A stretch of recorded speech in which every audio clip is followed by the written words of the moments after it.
we shouldn't just start in those 2 years before kindergarten. We should start working with children and families from prenatal through age 3. Welcome to Transforming the Toddler Years, a Core 4 parenting podcast for conscious, cycle-breaking parents ready to turn toddler tantrums into teachable moments.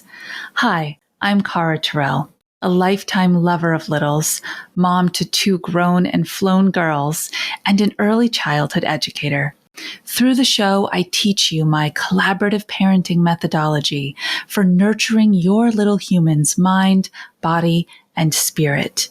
Because how you connect and collaborate in the first 5 years is how you raise happy, healthy kids who grow into the best version of themselves and find true success in school and life.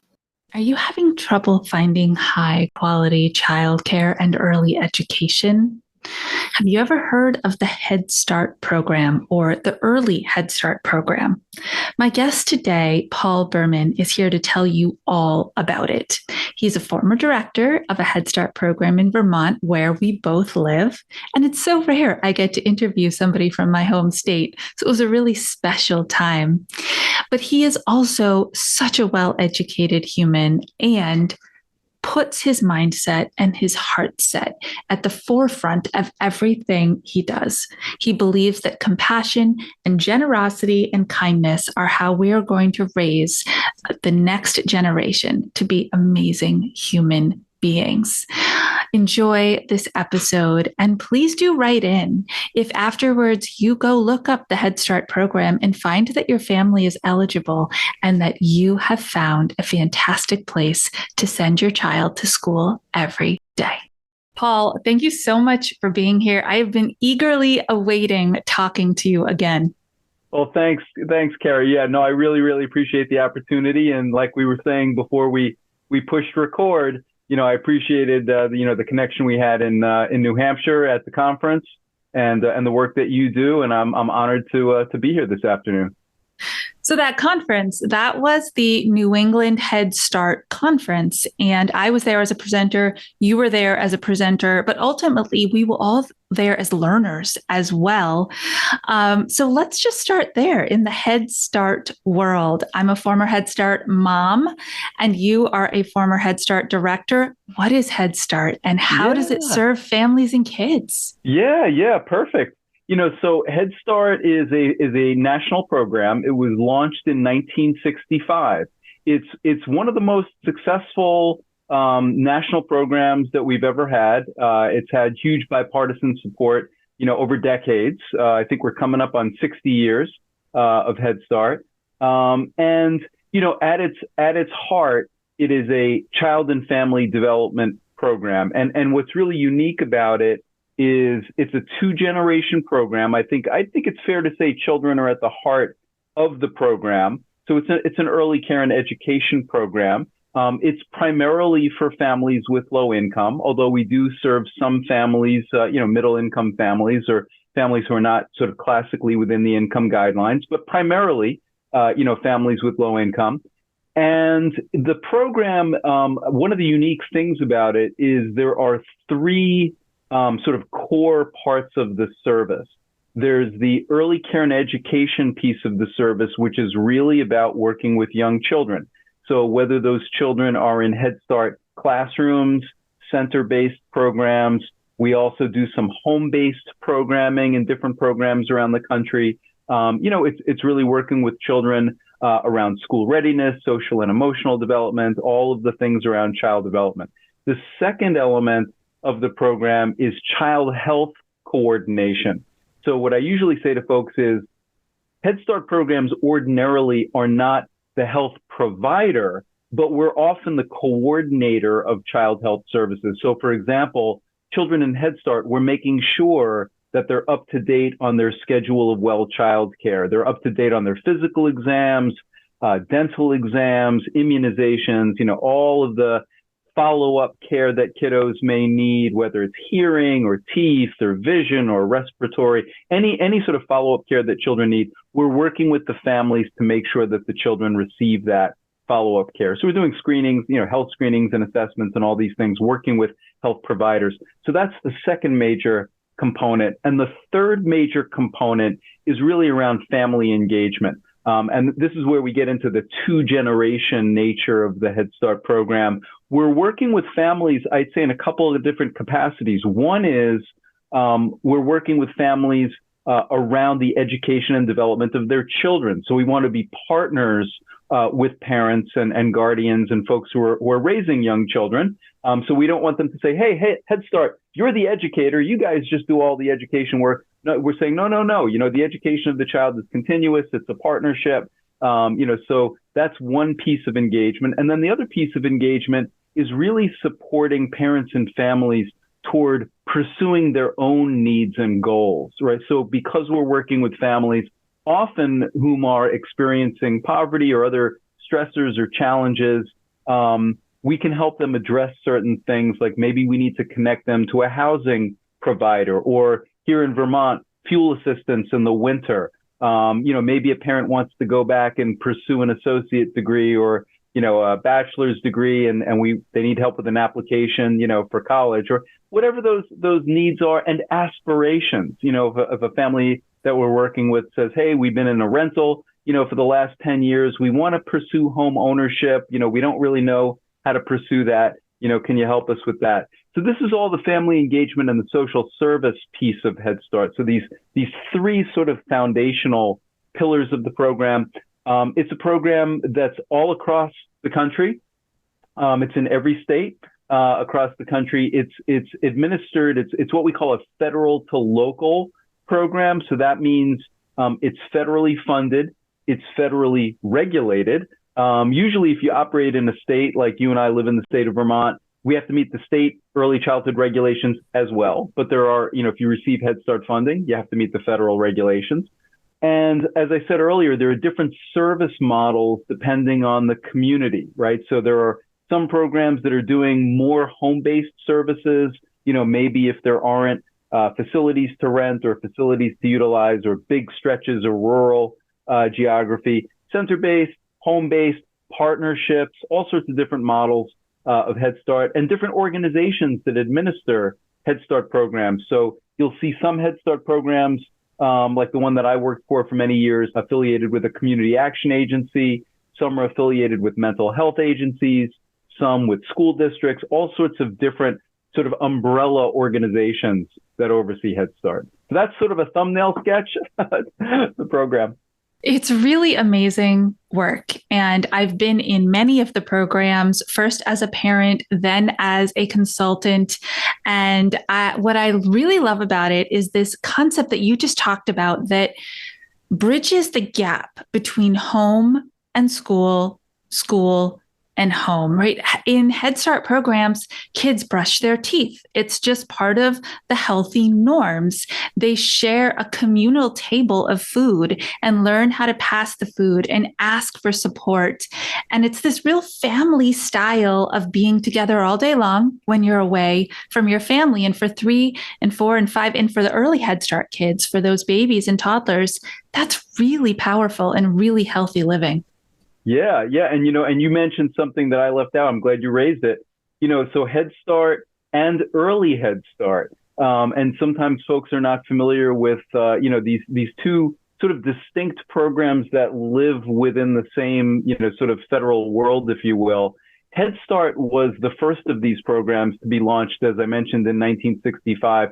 And when we say Head Start, we're really oftentimes talking about Head Start preschool, which is the program that was originally designed for children ages 3, 4, and 5, let's say, in those 2 years before kindergarten. So preschoolers and their families. And then in 1995, 30 years later, Congress first authorized early Head Start. So they first began to fund the early Head Start program, which is really about prenatal, so services for pregnant women, expectant families, infants, toddlers, and their families. So really prenatal through age 3, the early counterpart to Head Start. And not every program across the country has both of these programs under one roof. If you looked around the country, I'd say probably more today You'd see more programs today that do have those two programs together. So really like a birth to 5 or a prenatal to 5. But you'll still see some programs around the country that are either Head Start preschool or early, but not necessarily both. Yeah. And can you speak to you've talked about the inception of the program, but the why behind it? Why was it so important for government to really allocate funds and support birth to 5? What were they hoping to see once these kids started school? Yeah, I'd say, my best understanding is when it launched in 1965 under President Lyndon B. Johnson at the time, it was part of what they called the War on Poverty. And the idea, and I think part of the idea behind a 2-generation program, let's serve the children, let's serve the families, was let's make strides toward ending poverty in America. I always say to folks, Head Start, we can't lead ourselves to believe that Head Start alone is going to eradicate poverty in the United States, but we can certainly make a great difference in the lives of children and families and change that trajectory for individual kids and families, I think pretty substantially. So the idea behind those 3 pillars of the comprehensive services, I think the idea there was, we're gonna have the greatest impact if we provide a really high quality early care and education program. So, for example, to my knowledge, Head Start was one of the first programs that required research-based curriculum for children, child outcome assessment, right? Sort of gauging the progress, scaffolding children's learning, and then the health service coordination. The idea there being, we really want to accelerate this process of identifying health risks for children and addressing those early on, connecting kiddos, and their families with ongoing continuous sources of health care. If children are healthy and well, and you mentioned things like toothbrushing and quality food, food service and things, right? If we really sort of make sure that piece is stable, again, we're going to enhance the likelihood of success for that child. And then we need to honor that the child grows up in the context of a family. Right. And so if we're focused on family stability and family well-being, we're really going to sort of maximize the probability of good outcomes, both for the child and the family over the long haul. And then in 1995, I think Congress, had this realization, based on the research and the data, we should be starting earlier than preschool. Like if we're really going to get the best outcomes, we shouldn't just start in those 2 years before kindergarten. We should start working with children and families from prenatal through age 3. And really, that's where we'll get the best outcomes is if we're serving prenatal to 5. So I think that's part of the why, why to the program. Absolutely. And we know that those first 5 years and a healthy foundation set kids up for measures of success that we can't even predict. When you look at the arc and all the beautiful graphics that are produced, it's just so incredibly clear that those are the most impactful and absorptive years. But I really want to talk about you for a minute, because I met you. I immediately felt, oof, this is a guy who means what he says. Then I read your background and I went, me. Thank you. You're so welcome. Oh my gosh. This has been you. This has been who you are all along. Yes, you did all these amazing things, but I read that you worked as an attorney on behalf of low-income clients. And so that humanitarian piece has always been the guide for you. It sounds like, whether you were working in law or whether you were working in leadership, and now as an independent consultant supporting organizations to keep doing impactful work.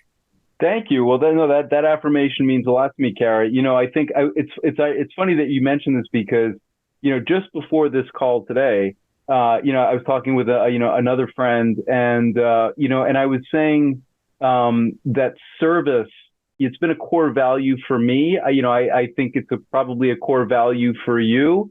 I think for a lot of us, it's about trying to leave this world a better place, right? Trying to make the world a better place, for children, for each other, let's make a difference in the world and make it better. And so for me, I think this was a realization, sort of early on, and it begins with, maybe something a little less, momentous, right? Than some of the work you and I are talking about. But back when I was in college, I was waiting tables, and I really enjoyed serving people. I was like, you can just bringing a little bit of pleasure to people and trying to, provide a good experience. That, I felt the sort of the return that you feel when you're in a service industry, right? About serving people. And so this, I think it sort of planted the seed early on. And then that seed grew, when I worked for a few years as a lawyer, this idea that, I want the service, to make a difference and to make something positive. And I was doing some work on behalf of people with low income, and that I sort of gravitated toward that kind of work. And I tell people today, I think that was part of my attraction toward working for HeadStart, and the community action agency that I worked for many years. I sort of gravitated toward this organization, but even before working for HeadStart, because it was a human service organization, because it was an anti-poverty human service organization. And I said, this is the kind of work that resonates with me. I can feel good about this work, and feel like I'm making a difference, and go to sleep each night feeling like, okay, this is great work.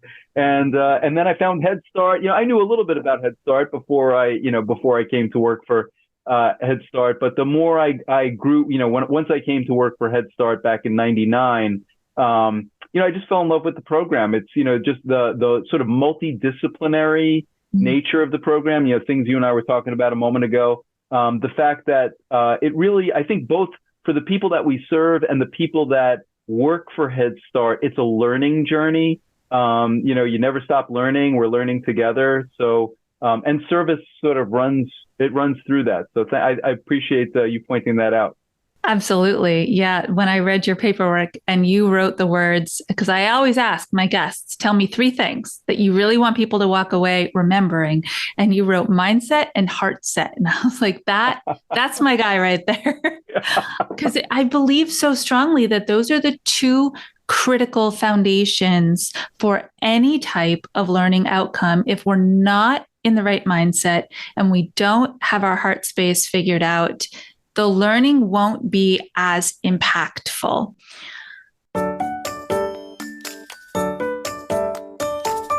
I'll get you back to this episode in just a moment. But first, a quick question. Does your toddler struggle with transitions? Instantly erupt into tears when you ask them to clean up, come eat dinner, or worse yet, put on their pajamas? Let's be real. You have a superhuman daily to-do list, starting with getting out the door on time. But all you say is, it's time to, and they're tantruming. Why? Transitions are hard for toddlers. Transition is change, and no one really likes change, especially toddlers. Transitions are hard because they require executive functioning skills your little one hasn't learned yet. They are ready to learn impulse control and delayed gratification, and you can teach your toddler to successfully transition without tears. How? Just go to caratyrrell.com/transitions or use the link in the show notes to grab my 4-step tantrum-free transitions guide and get ready for some connected, calm, cooperative, tear-free transitions. Something I have noticed about HeadStart over the years is that's their trademark. Really. That's not what's on the paperwork, right? That's not when you walk in the door and you take a tour, you see the learning outcomes. However, families who walk through that door have lots of limitations. They have the world interpreting their limitations often in a very judgmental way. And that is not what you get when you walk through the door of a HeadStart program. You find a space where you are accepted for who you are, what stage of life you're in, regardless of how many kids you've brought into the world or how much money is in your bank account. You are given the opportunity to be heard, seen, and loved and taught if you're ready to accept it. And it's my favorite part of the program. Yeah, no, you're hitting some important stuff, Cara. There's a culture within Head Start. It's a very special culture, and it's one that has kept me affiliated with the program for 25 years. And it's funny because I talk to people all over the country who are connected to Head Start, and I hear this with some repetition. People say, I thought I was signing up for a year or two. These are people who work for Head Start. I thought I was signing up for a year or two. It's 30 years later, and I never left Head Start. And I think a lot of it, and we do see people who have that kind of longevity, working with the program in many different capacities. And I think part of it is there is a love sort of at the center of it, and it's a love of children and families. There is some magic in the comprehensive service nature, like that formula was sort of genius almost 60 years ago of saying, what? Yes, it's going to be early care and education, but it's going to have this huge health component. It's going to have this huge family engagement component. When you sort of put it all together that way, I think not just the children feel embraced, but to your point, the parents and the families feel embraced.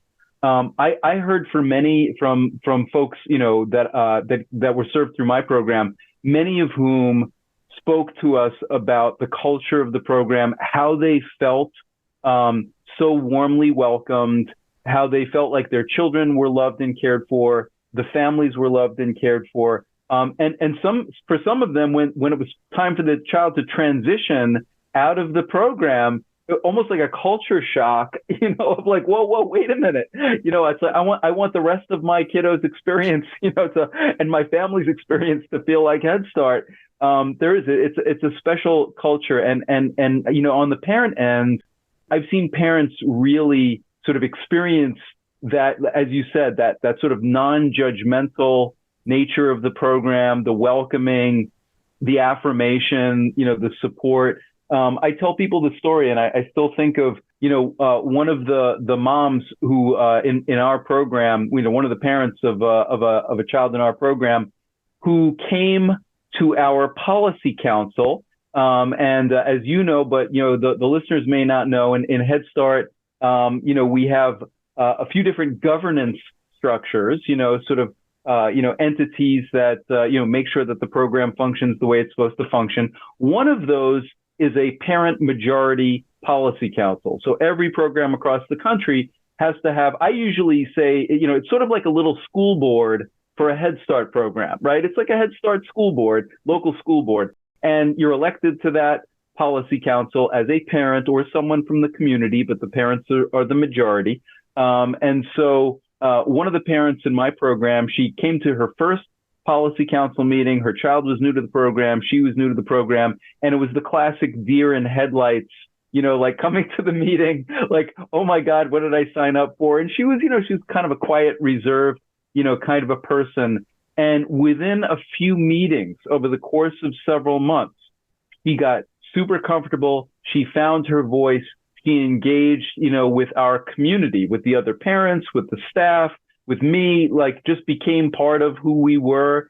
And she went on to like this meteoric rise, not just within our program, but, she started like pursuing jobs that she had previously thought were out of her reach. And I've seen that journey where parents will, for example, go from our policy council and they will go to the local school board in their community, for the elementary school or the public school system, because they feel more confident, they feel empowered, maybe to advocate for their child with special needs, right? They feel a bit more empowered that way. And, all sorts of ways, I think kiddos and parents, they feel the support of the program. It's very special that way. That story is everything because it puts a really perfect bow on your dual generation message that parents are more than willing to sacrifice themselves for the good of their kids, typically, Whatever that means, right? I have to work a second job so we can afford preschool. I have to do this so we can afford that for you, for your soccer, for what. But in this case, the ability to access a school for their child where the government was funding made it so that this mom was able to grow and learn into the next best version of herself too. And I honestly think that nothing teaches kids more than watching their parents evolve as people and humans. Yeah. Yeah. No, I agree with you. I think it really is that it's part of, again, this sort of magic of a 2-generation program and a program that sort of focuses on the right, what I call the content areas, right? These areas of the program that support the critical elements of the life of the child and the family. Well, I wanted to have you on for so many reasons. Ultimately, just who you are, right? This vibe. I mean, people can't see you, but they're going to feel it. But also, I really wanted to get this message out because there is a crisis in the United States. Parents are desperate to find high quality, safe childcare, and they can't. And I'm confident that a lot of my listeners would be eligible for Head Start, but didn't know about it. And so my goal after this episode airs is that people are going to pick up the phone, they're going to go to websites and look locally to find this resource for their families. How do they do that? Yeah, I'd say, the easiest thing to do is if you go online, you can find your local Head Start program a number of different ways. I mean, one is you could simply just Google, your town and Head Start, or the county that you live in and Head Start, and more likely than not, it'll come up. The local program. Almost all programs, I would say, have their own websites, and a lot of them are going to have the information, very very front and center about how to apply. The other is there's a website. It is eclkc.org.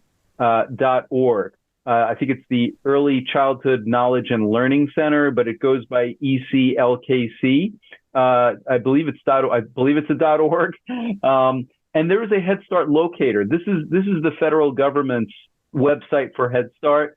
And so there's a lot on there. In other words, it goes very, very deep into the nature of the program. But I think within that website, it's fairly easy to find the local Head Start locator. And so if you go there, again, I was just using this the other day, you can sort of pop in, your town or your city, and it'll bring up, the local Head Start program, or perhaps where some of those centers, may be located. So that's probably the best way to connect with the local Head Start program. Amazing. And you and I are both Head Start trainers and consultants. And so if somebody's looking to contact you and get your beautiful energy and leadership skills in, how would they do that? Oh, well, thank you. Well, my website is walnutleadership.com. So just those words, walnutleadership.com. And if people want to reach out to me, the easiest way is go to my contact page and shoot me a message through that contact page. And I do a lot of work with folks all over the country. So I'm working with programs, like you were at our New England Head Start conference, there in New Hampshire a couple months back. So, going to Head Start conferences. Also, a lot of work going to local programs, going to programs, to speak at in-service, pre-service, work with, I would do a lot of work with management teams for Head Start, again, because I was a Head Start director for many years. And it's complex work, it's, and as I was saying to you earlier before we jumped on the call, it often for me these days falls into these two major buckets. The first bucket is what I call the very technical Head Start management work, programs that are working on strategic planning for Head Start programs or collaborative partnerships with, different schools or organizations. And then the other bucket is the people work. And I think oftentimes that's the more subtle, nuanced, often more challenging work, right? Is like you referenced, like the leadership, supervision, teamwork, communication. So again, it's a it's a tough time in our world today, and we got to support our organizations, to be high functioning, and so I find myself doing a lot of that these days too. Well, we're very lucky to have you in this industry with your breadth of knowledge and your expertise and that beautiful heart set that you have that you bring to everything you do. By the time this episode drops, I will have been lucky enough to see you again in person at yet another HeadStart conference. And I'm very, very much looking forward to that. Thank you for your time today, Paul. Oh, thanks, Cara. Thanks for having me on. It's an honor. All right, everyone. Now you know. Yes, you can find your own private childcare. Absolutely. You can look at your Montessori and your Waldorf options. If that is a space that your family can afford and chooses, you can access public preschool. Absolutely. If that's what a town that you live in offers. But make sure that you check out the Head Start program near you. Find out if you're eligible and if there is space for your child, and make that your first stop, because the ripple effects will not stop at your child. They will come back into your household and they will directly affect you as a parent as well. Thanks again, Paul, and to everybody else. Until our next episode, stay mindful and proactive as we transform the toddler years.